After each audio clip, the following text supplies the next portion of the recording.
அனைவரும் ஆப்த நமஸ்காரம். சித்தர்களுடைய மூச்சு ரகசியம் கவனிய. நம்ம விடக்கூடிய மூச்சு இருக்குல்ல, உள் தாயின் வந்து கர்ப்பப்பை உள்ள இருக்கிறவர்கள் 16 மூச்சு தொப்புள் கொடியில் தலை வச்சு ஹெட் வரை ஓடி வச்சு துடிச்சிட்டு இருந்தது. இப்போ அந்த முடிச்சு அடுத்து போட்டாச்சு. அந்த மூச்சு நின்றுச்சு தொப்புள் கொடியில், தொப்புள் தலை கொடியே நிற்கிது. இப்போ மூக்கொழியாக சுவாசம் சூரியகளை சந்திரகளையே மூச்சு விட்டுட்டு இருக்கோம். இந்த மூச்சு அளவை 12 மூச்சு அளவை 12 12 அப்படியே குறைச்சி 8 7 5 6 அப்படி முழுமையை நிப்பாட்டி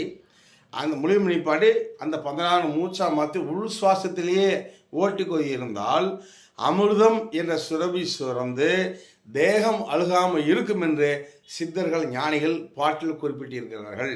அதாவது மூக்கிலே சுவாசம் வெளியே வரக்கூடாது, 20 நாள் உள் மூச்சு ஓடணும். இந்த நிலையை 1 மணி நேரத்தில் உங்களுக்கு இந்த உலகில் இறைசக்தி மையத்தில் மட்டுமே கற்றுத்தரப்படுகிறது. சகல சௌபாக்கியம் பெறுக.